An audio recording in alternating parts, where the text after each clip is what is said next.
Hello guys, welcome to my channel current affair. और मेरी और वीडियो की जानकारी के लिए आप मेरे डिस्क्रिप्शन बॉक्स में देख सकते हैं। उसमें मैंने इससे पहले भी कई सारी वीडियोस डाली हैं और अगर आपको समझ में आता है तो प्लीज़ इसे लाइक ज़रूर करें। तो आज का पहला क्वेश्चन है, किन भारतीयों को American academy of arts and sciences में अंतर्राष्ट्रीय मानद सदस्य के रूप में चयनित किया गया है? इसका आंसर है शोभना नरसिम्हा और विमन बागची और कविता सिंह।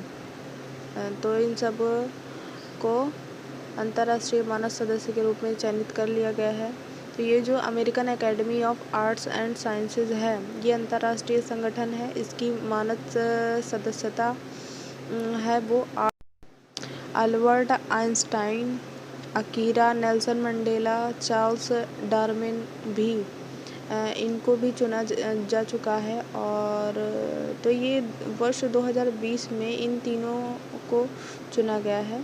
और शोभना नरसिम्हा ये Jawaharlal Nehru centre for advance scientific research Bengaluru से हैं। और विमन बागची जो ये भारतीय विज्ञान संस्थान बेंगलुरु IIS बेंगलुरु के सॉलिड स्टेट और स्ट्रक्चर यूनिट से हैं। तीसरी कविता सिंह हैं, ये JNU में स्कूल ऑफ आर्ट्स एस्थेटिक यानी सौंदर्य शास्त्र से ग्रेजुएट हैं। अगला क्वेश्चन है, one nation one ration card योजना से अब कितने नए राज्यों व केंद्र शासित प्रदेशों को जोड़ा गया है? इसका आंसर है 5 राज्यों को और जोड़ दिया गया है। तो उत्तर प्रदेश, बिहार, पंजाब, हिमाचल प्रदेश, दमन दीव को शामिल किया गया है। और इससे पहले 12 राज्य थे शामिल और उनमें आंध्र प्रदेश, मध्य प्रदेश, गोवा, गुजरात, महाराष्ट्र, झारखंड, राजस्थान, तेलंगाना ये सब शामिल थे। और अब नए जोड़ने से ये 17 इनकी संख्या जो है वो 17 हो गई है। तो इससे क्या होता है, तो कोई भी व्यक्ति अपना राशन कार्ड जो है दिखाकर राशन ले सकता है। ये किसी भी राज्य का व्यक्ति हो और वो किसी और राज्य में रह रहा है, वहाँ पर काम कर रहा है या किसी अन्य कारण से वहाँ पर रह रहा है, तो वो अपना राशन कार्ड दिखाकर अपना राशन ले सकता है, आधार कार्ड दिखाकर। तो इसका आदेश जो है सुप्रीम कोर्ट के ज़रिए दिया गया है और ख़ासकर कोरोना के संकट के समय ये ज़रूरी भी हो जाता है। और इसका ऐलान जो है खाद्य एवं उपभोक्ता मामले के मंत्री रामविलास पासवान ने किया है। अगला सवाल है, गुजरात राज्य का स्थापना दिवस कब मनाया जाता है? इसका आंसर है 1 मई को।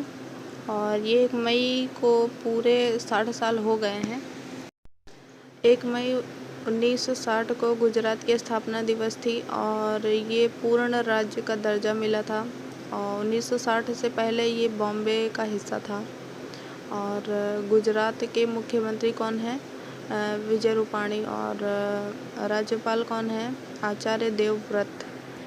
अगला सवाल है, वर्ल्ड ट्यूना डे कब मनाया जाता है? इसका आंसर है 2 मई को। ट्यूना एक प्रकार की मछली होती है और इसके प्रति जागरूकता फैलाने के लिए ये संयुक्त राष्ट्र के द्वारा आयोजित होता है और पहली बार ये जो है 2017 में मनाया गया था। अगला क्वेश्चन है, डेनिस गोल्डबर्ग का 30 अप्रैल 2020 को निधन हो गया। वह किस कार्य के लिए चर्चित थे? इसका आंसर है रंगभेद नस्लवाद विरोधी अभियान से जुड़े हुए थे और दक्षिण अफ्रीकी कार्यकर्ता थे वो। और 30 अप्रैल को निधन हो गया। दक्षिण अफ्रीका के जो पूर्व राष्ट्रपति रह चुके हैं नेल्सन मंडेला, उनके सहयोगी थे ये। और ये रंगभेद नस्लवाद विरोधी अभियान में शामिल थे। जैसा कि नेल्सन मंडेला पहले से ही इस अभियान से जुड़े हुए थे और बाद में ये अफ्रीका के राष्ट्रपति बने, दक्षिण अफ्रीका के राष्ट्रपति बने। इनके ये सहयोगी बहुत ही करीबी माने जाते हैं। अगला क्वेश्चन है, वर्ल्ड प्रेस फ्रीडम डे कब मनाया जाता है? इसका आंसर है 3 मई को। तो इस फ्रीडम डे मनाने का सबसे बड़ा मकसद ये है कि प्रेस की स्वतंत्रता और पत्रकारों की जो सुरक्षा को तय करना है। हालांकि भारत प्रेस स्वतंत्रता के मामले में बहुत ही पीछे है दुनिया के हिसाब से देखें तो अभी जल्द ही मैंने अपनी वीडियो में बताया था, वर्ल्ड प्रेस फ्रीडम इंडेक्स में भारत का स्थान 142वां था 180 देशों में की सूची में से। तो भारत 142वें स्थान पर था और ये पिछले साल मतलब जैसे जैसे साल बीत रहे पिछले 4 सालों से ये संख्या जो है भारत की गिरती जा रही है। और ये जो दिवस है वो संयुक्त राष्ट्र महासभा के द्वारा मनाया जाता है और 1993 में घोषित किया गया था ये पहली बार। अगला सवाल है, पर्यावरण मंत्रालय ने नया संसद भवन बनाने के लिए मंजूरी हाल ही में दी है, तो इस भवन का अनुमानित लागत क्या है? इसका आंसर है 922 करोड़ रुपए। और ये कहाँ बनेगा? जो संसद भवन है पुराना वाला उसके ठीक पास में बनेगा ये नया संसद भवन और 2022 तक इसको पूरा करने का टारगेट रखा गया है। इससे पहले इसकी अनुमानित लागत जो थी वो 776 करोड़ रुपए था। नए संसद भवन का आर्किटेक्ट कौन है? विमल पटेल। और ये जो विस्टा प्रोजेक्ट है उसकी लागत लगभग 20,000 करोड़ रुपए है पूरी विस्टा प्रोजेक्ट की। और विस्टा प्रोजेक्ट क्या होता है? संसद भवन जो केंद्रीय सचिवालय है इसके आसपास जो राष्ट्रपति भवन से लेकर इंडिया गेट के बीच में जो ग्रीन एरिया है तो वहाँ पर सेंट्रल विस्टा नाम से प्रोजेक्ट तैयार किया जा रहा है।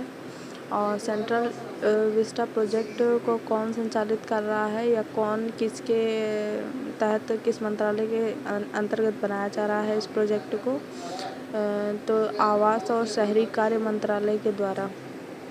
इस विस्टा प्रोजेक्ट में नए सचिवालय में 10 नए भवन बनाए जाएंगे। राष्ट्रपति भवन और इंडिया गेट के बीच में जो है उस संसद भवन के बगल में नया संसद बनेगा और नॉर्थ और साउथ ब्लॉक में इसके उसको म्यूज़ियम में तब्दील कर दिया जाएगा, जहां पर प्रधानमंत्री कार्यालय है, वित्त मंत्रालय और रक्षा मंत्रालय, बहुत सारे मंत्रालय हैं, उनको नया मतलब उन सबको जो है म्यूज़ियम में तब्दील कर दिया जाएगा जो पुराने थे। और इस नए उसमें नया वित्त मंत्रालय और नया उपराष्ट्रपति कार्यालय और प्रधानमंत्री कार्यालय बनेगा। और ये क्यों बनाया जा रहा है, इसकी क्या ज़रूरत है, तो सबसे पहले ये जान लेते हैं। तो सेंट्रल विस्टा प्रोजेक्ट जो है संसद भवन है और उसमें संसद मतलब जो सांसद लोग हैं संसद में उनको बैठने के लिए जगह कम पड़ रही थी। और आगे आने वाले वक्त में संसद के जो सांसद हैं और बढ़ेंगे क्योंकि आबादी बढ़ रही है तो सांसद भी बढ़ेंगे, सीटें भी बढ़ाई जाएंगी। तो ऐसे में इसकी दिक्कत हो रही थी और इसको बनाना काफ़ी ज़्यादा ज़रूरी हो गया था। और संसद भवन जो है 98 साल हो गए हैं इसको बने हुए, जो पुराना वाला संसद भवन है इसको बने हुए 98 साल हो चुके हैं। तो इसीलिए नया संसद भवन बनाने की ज़रूरत है। और सेंट्रल विस्टा प्रोजेक्ट को, जिसे हम सेंट्रल विस्टा प्रोजेक्ट बोल रहे हैं, तो ये आपके लिए ज़रूरी था, इसीलिए थोड़ा विस्तार में बताया। और ये आपके एग्ज़ामिनेशन के लिए बहुत ज़्यादा ज़रूरी है और उसमें पूछा जा सकता है, जैसे पहले प्रीलिम में हो सकता है या मेन में हो सकता है या उसके बाद जो इंटरव्यू होता है उसमें भी पूछ सकते हैं, तो इसीलिए बताना ज़रूरी था। अगर आप अपनी पढ़ाई के लिए सीरियस हैं तो ये सब जानना बहुत ज़्यादा आपके लिए ज़रूरी था, तो इसीलिए थोड़ा ज़्यादा विस्तार में बताया है ताकि आपको समझने में आसानी हो। अगला सवाल है, केंद्र सरकार ने अरुणाचल प्रदेश सरकार को कोरोना वायरस राहत कार्यक्रम में किन 2 समुदाय को शामिल करने का निर्देश दिया है? इसका आंसर है चकमा और हाजोंग समुदाय को। तो ये समुदाय तत्कालीन पूर्वी पाकिस्तान जो आपका बांग्लादेश है वहाँ के प्रवासी थे। मुख्य तौर पर चकमा मुख्य तौर पर जो है वो बौद्ध थे और हाजोंग हिंदू थे। देश में करीब 1 लाख से ज़्यादा 1 लाख से ज़्यादा की संख्या में ये समुदाय हैं और इनको जो है कोरोना वायरस का जो पैकेज है जो दिया जाता है सरकार के द्वारा, केंद्र सरकार के द्वारा, वो इनको उनमें शामिल नहीं किया गया था पहले। तो ये शरणार्थी पूर्वी पाकिस्तान से आए थे 1960 में और वहाँ कर्णफुली नदी के पास रह रहे थे और फिर 2015 से लेकर 2017 के बीच में केंद्र सरकार ने इनको जो है नागरिकता यानी भारत की नागरिकता दी और ये सब जब वहाँ से आए तब ये अरुणाचल प्रदेश में जाकर बस गए। जो कोविड-19 आया था इसके दौरान इन दोनों समुदाय को राहत पैकेज जो है कोरोना वायरस का जो कोविड-19 का राहत पैकेज जो था वो उसमें इनको शामिल नहीं किया गया था। तो वहाँ पर रह रहे एक समूह जिसको हम जोखिम विश्लेषण समूह rights and risk analysis group था, तो उन्होंने इसके प्रति आवाज़ उठाई और प्रधानमंत्री से कहा कि इन दोनों समुदाय को भी शामिल किया जाए। तो उसी के बाद अब ये केंद्र सरकार ने ये आदेश दिया है कि इन दोनों समूह को शामिल किया जाएगा। अगला क्वेश्चन है, वाडा ने डिस्कस रोवर संदीप कुमारी पर डोप टेस्ट में फेल होने के कारण कितने साल का प्रतिबंध लगाया है? इसका आंसर है 4 साल। तो 4 साल का प्रतिबंध लगाया गया है डोप टेस्टिंग में।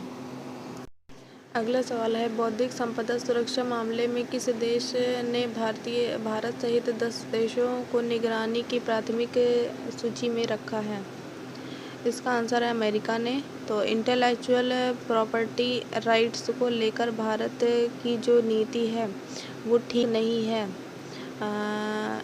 और इसके नियम कायदे यहाँ पर पालन नहीं किए जा रहे हैं, ऐसा अमेरिका का आरोप है भारत के ऊपर।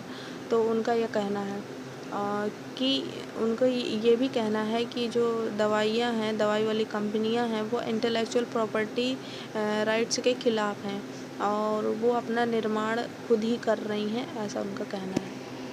आई होप मेरा ये वीडियो आपको पसंद आया होगा और अगर पसंद आया है तो इसे सब्सक्राइब ज़रूर कर ले, लाइक करें एंड शेयर ज़रूर कर ले अपने दोस्तों के साथ जो सीरियसली पढ़ाई के लिए तैयारी कर रहे हैं, उनके लिए बहुत ही ज़्यादा ज़रूरी क्वेश्चंस हैं। चलिए मिलते हैं अगले वीडियो में।